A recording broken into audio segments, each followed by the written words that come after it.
Okay. But it keeps on returning. What is ammonium phosphate? What is ammonium phosphate?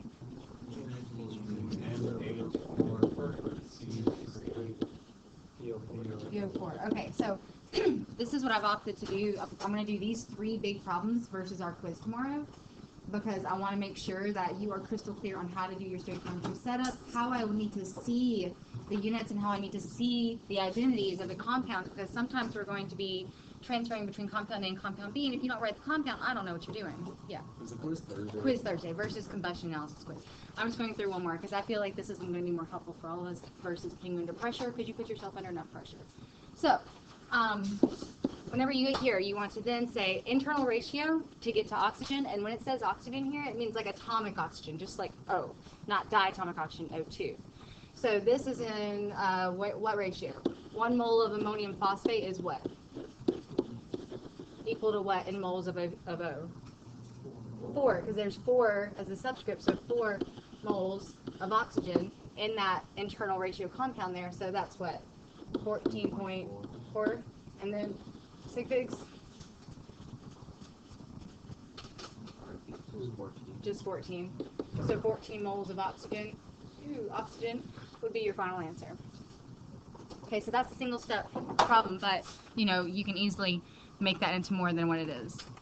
Okay, so for the next one, tell me, and this was the quiz question, I believe. Yeah. So, here we go now. Let's do this together. Tell me how you want to set this one up.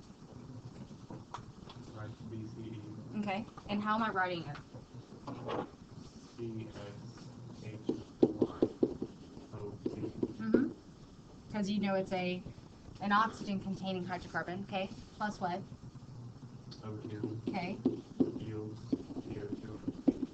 Okay, and then as you take out pieces, tell me what I'm doing here. So, what numbers am I putting down? 7.00. Mm-hmm. 9.6 to 300 CO2. 7.88. Okay. And I know in this question you're reading, you're like, okay, I don't really care about the oxygen, but I could ask you, like, for example, on your test, a question like this and then say, how much oxygen was burned? How much oxygen means really I'm looking for one additional question of what's the grams of oxygen burned? And all you would do is law of conservation of matter, or mass, that sum minus your original reactant equals the oxygen burned. What is this? Why is that useful? I think it's a molecular formula. Okay, so later on we're going to use that. So I'm just going to write it to the side, 96 grams per mole, and we'll use that for molecular formula. The very first thing we need to do is do what? Convert CO2.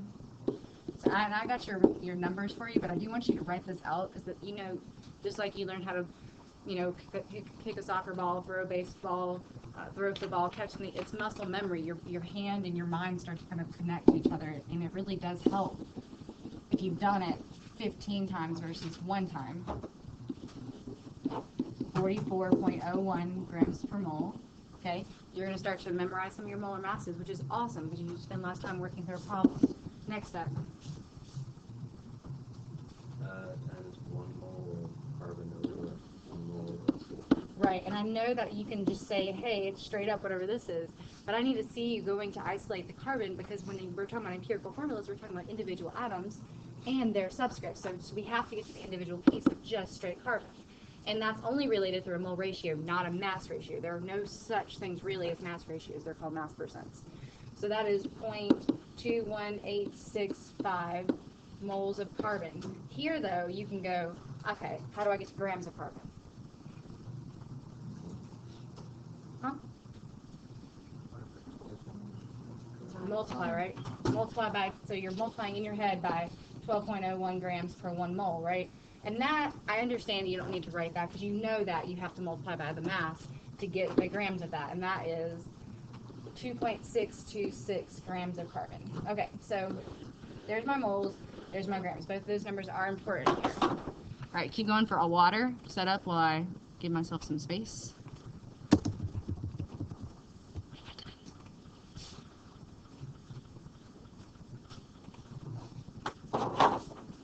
So 7.88 grams of water molar mass of water.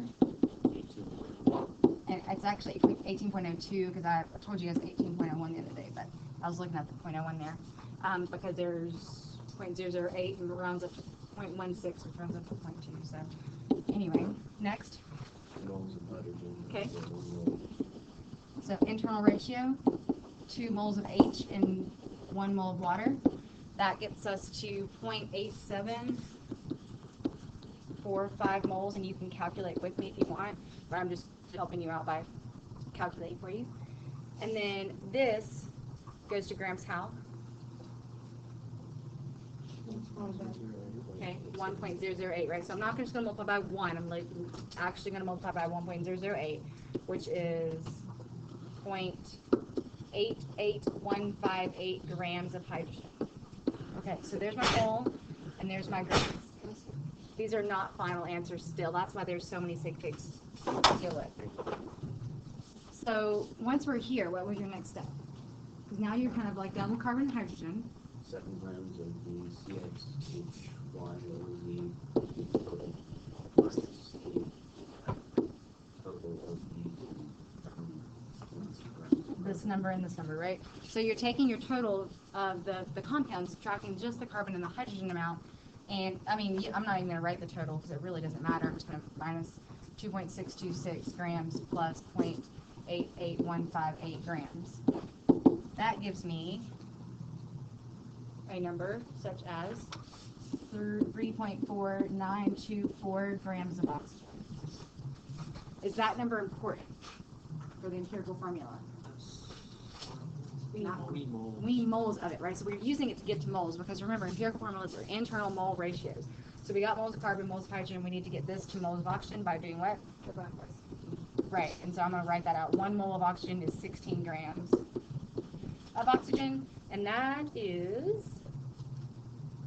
0.218276 moles, and I just like to, I added a couple more decimals than I probably need to, but it's just to show you that these couple numbers, sig figs, are going to be important.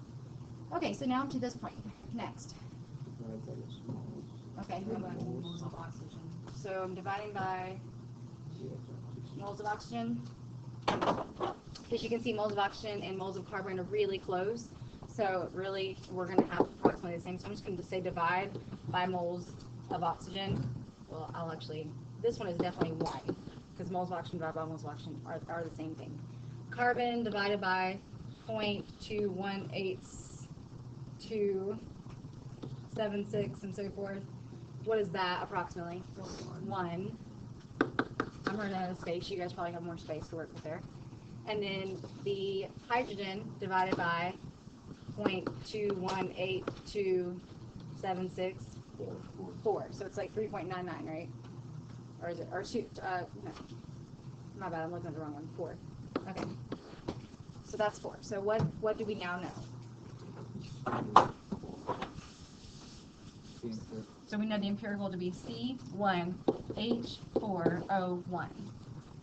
Why is knowing the empirical formula important before you can get to molecular formula?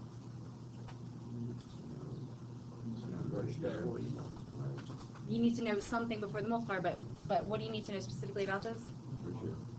Not quite the ratio just yet. The mass of it, right? Because we're going to get the ratio, like the multiplier, but we need to know the mass of this. So what is the mass of this? You can probably do it in your head. 32, right? 16 plus 16. This one's about 32 grams per mole because it is the molar mass. So the units are grams per mole. This is the EF. All right, so then how do I get to molecular formula?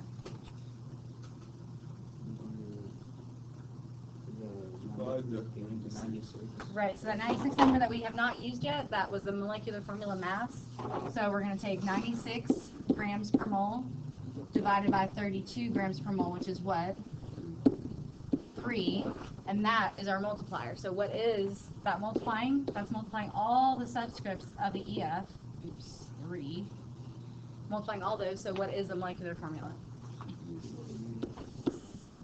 3 C3H12O3. Cool. All right, so that's just a quick recap of all your, that's the hardest combustion analysis problem I'll give you. All right, you go start number 3. And do it in a BDA table. Before reaction, during reaction, after reaction. Okay? We haven't reviewed that recently.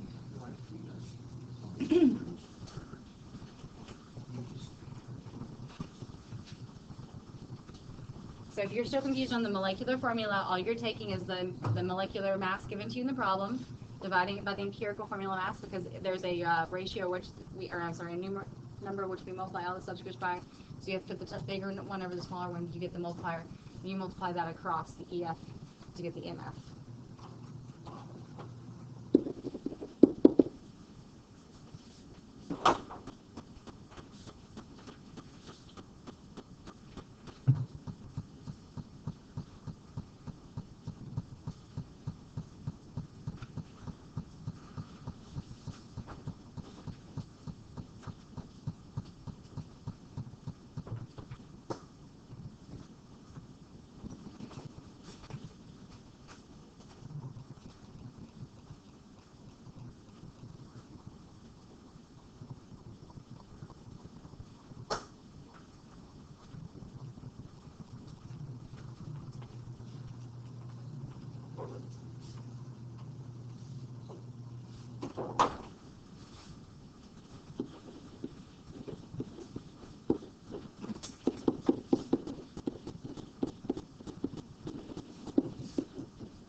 We have VCE. Bounce into equation, thumbs up, you got that? Double check. Yep. Okay, so ratio is 1 to 3, 3 to 2, depending on how you wrote your last one. You just have to re-crisscross charges. That's how you get the phosphoric acid over here with the 3 there. So then what's your next step? Or what is your next step?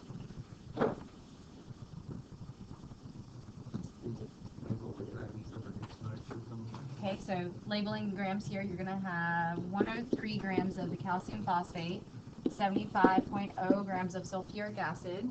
And our questions are, and I don't like to reread a problem like 50 times, I like to write the question. So my question here is grams of excess remaining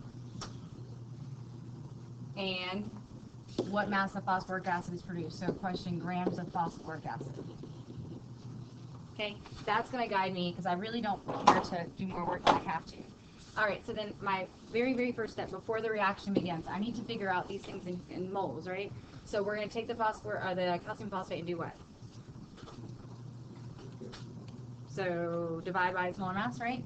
So I'm going to write it really small here. 1 mole is 310.18 grams.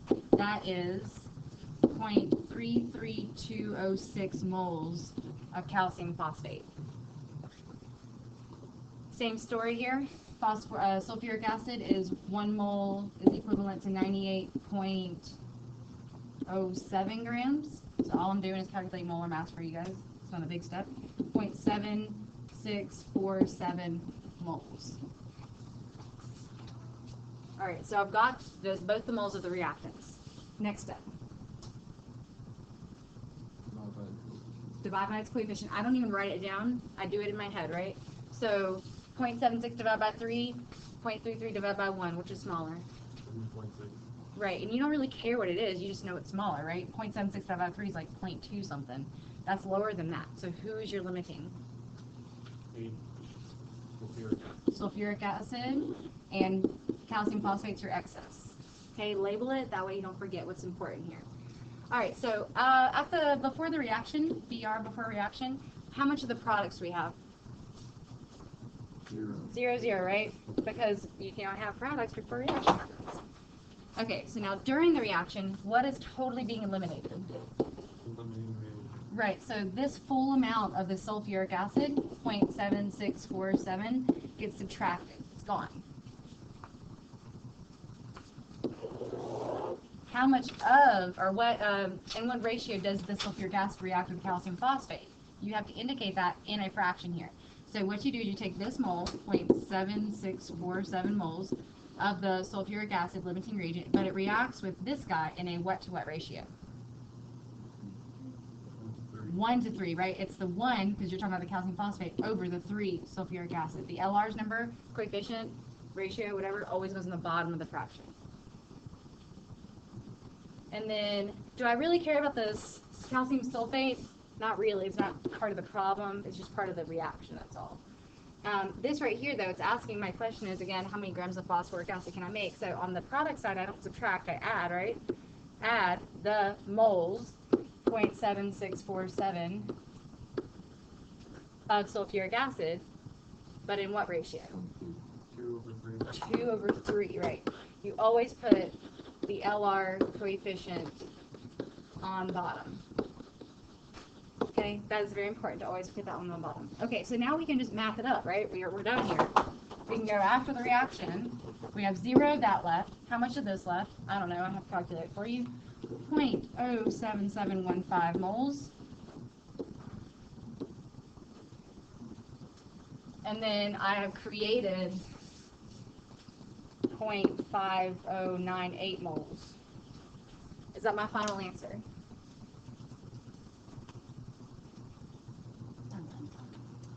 Final answer? What am I looking for? Grams, right? So what do I do to this one? Molar mass. Right, so multiplying by, again, 310 grams per mole. So the moles and moles cancel, and that gives us 23.93 grams of calcium phosphate. And this guy, 1 mole of it weighs 97.99. That grams. So moles and moles cancel there. That is 49.957 grams. Still not final answer though. How many sig figs should be recorded as my final? 3. Double check. Make sure. 3. Sorry, I was looking at the wrong one. Okay. 3. So how many, or what is the final here? 23.9. 23.9 in this one?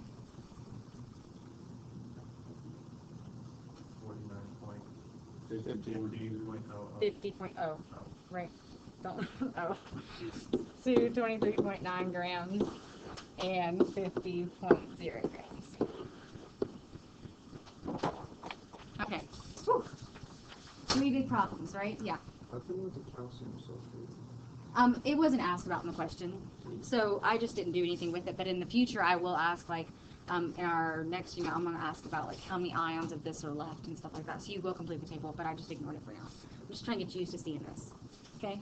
So, expect question 3, put a star on this one. This is a good one to study for the test.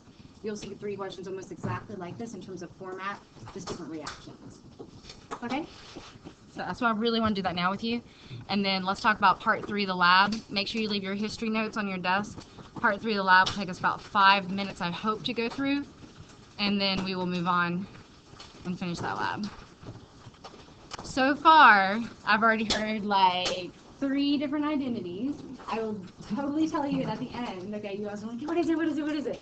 So, I know it's all about, you want to get the answer, but your work supports your answer. Your data supports your answer. So, you're not right or wrong right now because your data supports whatever you find your medal to be.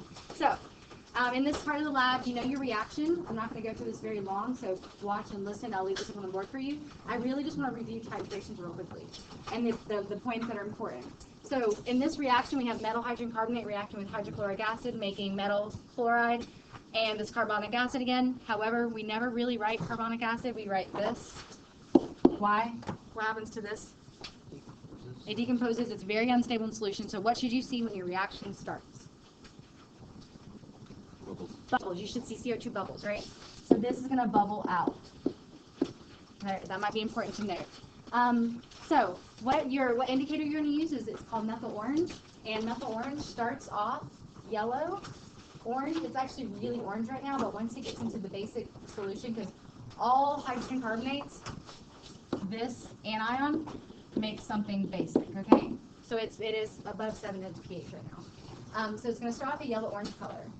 Then, eventually, you're going to get to the equivalence point, and the definition of the equivalence point is when acid and base, the moles of acid and base are equal to each other.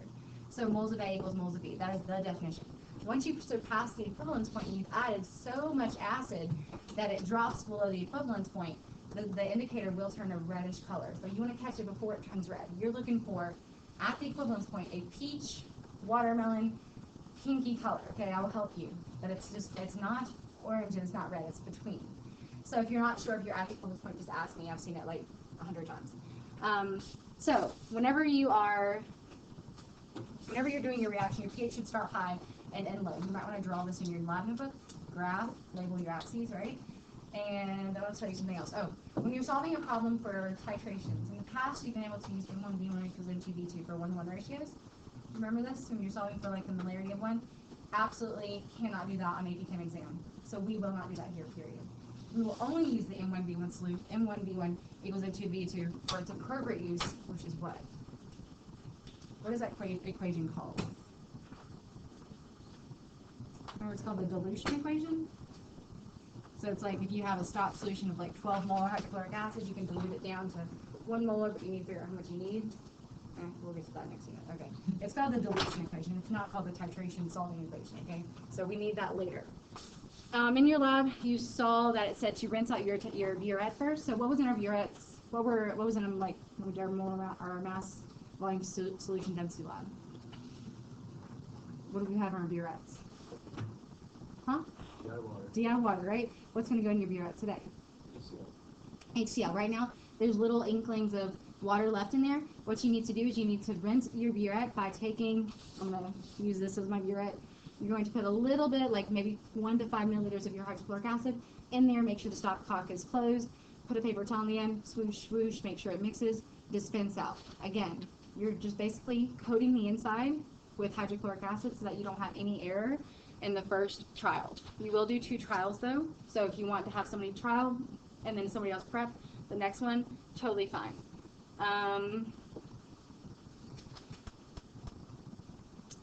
Oh, and then there's a typo in the lab, and I'm sorry I did not say this yesterday. You probably figured it out because it said titrate. It said like prep the acid. The acid is the titrant. It is in the burette, okay? So the titrant always is the known. Okay, when I say known, what do I mean? We know it's HCl, and we know the what about it? Molarity. We know it's 1.0 molar. Okay? The unknown is called the analyte. And that is what? The unknown, which is the MHCO3. Okay? So we'll find something out about that. Other than that, just make sure you ask me questions as you go. I want to check your homework on your desk today, so just leave that out for me. And I left the manufacturing department at the things in the back, the analytical scales. You guys still have to finish massing your last heating. The gas is on. Put your goggles on. Go. Shoes, please. Make sure you have shoes.